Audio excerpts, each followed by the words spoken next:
আমি আপনাদের সামনে শুধু এটুকুই বলতে চাই যে যে প্রত্যাশা নিয়ে, যে আকাঙ্ক্ষা নিয়ে জুলাই আগস্টের যে মহাবিপ্লব এবং তার আগের 15 বছরের যে রক্তঝরা আন্দোলন, এই আন্দোলনের প্রতিটি মুহূর্তেই তো নজরুল আমাদেরকে উদ্বুদ্ধ করেছেন। নজরুল আমাদের শত আঘাতের মধ্যেও আমরা বেঁচে থাকার প্রেরণা পেয়েছি নজরুলের কাছ থেকে।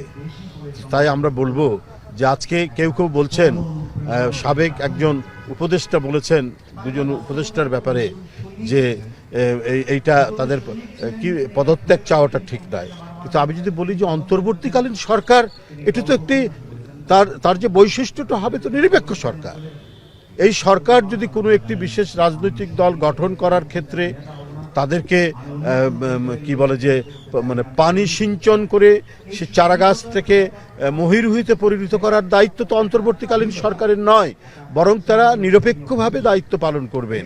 তো সেই ক্ষেত্রে যদি কোনো উপদেষ্টা তিনি যদি এসপিকে টেলিফোন করে বলেন যে ওখানে বিএনপির লোকজন যারা আছে তাদেরকে গ্রেপ্তার করবেন, ওরা যেন কোনো অ্যাক্টিভিটিস করতে না পারে এবং অন্যান্য কার্যক্রম করতে না পারে, তো তখন তার বিরুদ্ধে পদত্যাগের দাবি উঠবে না? নিশ্চয়ই উঠবে।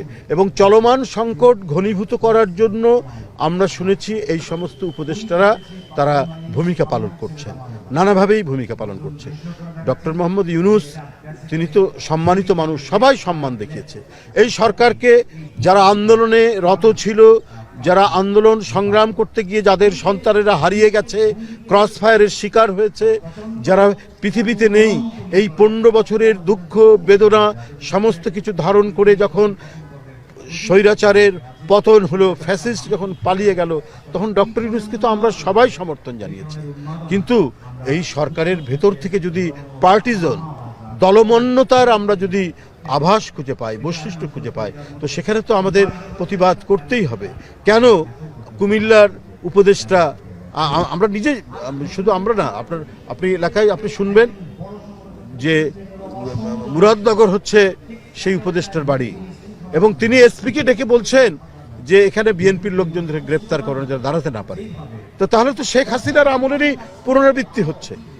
আপনার সেখানকার যে এমপি ছিলেন, আগের এমপি এবং মন্ত্রী জনাব কায়কোবাদ সাহেব, তিনি বারবার রিং করে বলছেন যে আপনারা কিছু বলেন, এটা কি ধরনের কথা? এখন তো মুক্ত পরিবেশ থাকবে, এখন তো শান্তিময় পরিবেশ থাকবে।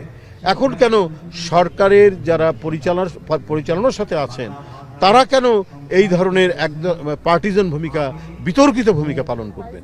এই ধরনের ঘটনাগুলো বিভিন্ন জায়গায় আমরা দেখতে পাচ্ছি, আমরা প্রশাসনের বিভিন্ন ক্ষেত্রে দেখতে পাচ্ছি। কারণ দোসররা তো এখনো ভিতরে ঘাপটি বেড়ে আছে। সরকার যখন দেখে বিএনপি মানে ওই দোসররা যখন দেখে যে সরকার বিএনপির প্রতি বৈরী, তখন ওরা আরো 10 লাফ দিয়ে বিএনপিকে দমন করার জন্য নানা ধরনের কলা কৌশল অবলম্বন করে। তো এইটা তো চাইনি।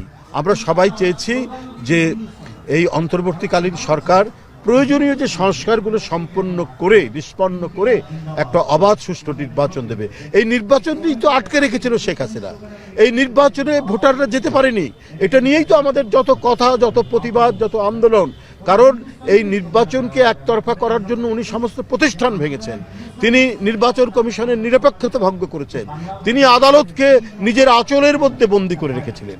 তো সেই পরিবেশ থেকে একটি মুক্ত পরিবেশ এবং সত্যিকার গণতন্ত্রের পরিবেশ ফেরানোর জন্যই তো আমাদের মানে এই সংগ্রাম, আমাদের কি বলে যে এই আন্দোলন ছিল। তো তাহলে আপনার এই নির্বাচন নিয়ে গড়িমসি করা হচ্ছে কেন?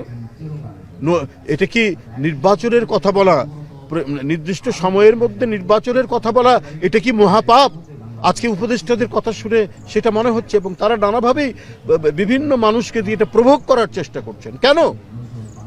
আজকে কি বলে যে পরিবেশ উপদেষ্টা, তার দায়িত্ব তো মানে পরিবেশকে সুরক্ষা করা এবং পরিবেশের উন্নয়ন। উনি যতদিনই সময় পান, আজকে বুড়িগঙ্গা কেন ড্রেন, আজকে শীতলক্ষা কেন ড্রেন, আজকে আমরা মানে বিষাক্ত নিঃশ্বাস কেন নিতে হচ্ছে? উনি এই দায়িত্ব পালনের পর এমন কিছু ড্রাইভ উনি দেখাননি, এমন কিছু উদ্যোগ তিনি নেননি যে পরিবেশ মানে পরিবেশ সংরক্ষণ বা পরিবেশ দূষণমুক্ত করার জন্য যে কোনো পদক্ষেপ যেটা পরবর্তী সরকার গ্রহণ করবে সেই ধরনের তো আমরা কোনো পদক্ষেপ আমরা তার কোনো কর্মকাণ্ডের মধ্যে দেখিনি। কিন্তু খালি দেখি যে খালি নির্বাচন বললে তো হবে না, খালি নির্বাচন এটা একটা সরকারের উপদেষ্টারা কি করে এই কথাগুলো বলে, তাতেই মনে হচ্ছে যে তারা অর্পিত দায়িত্ব তাদের যেটি সেটা বাদ দিয়ে তারা যদি অন্য কোনো গভীর এজেন্ডা নিয়ে তারা কাজ করেন তাহলে তো জনগণ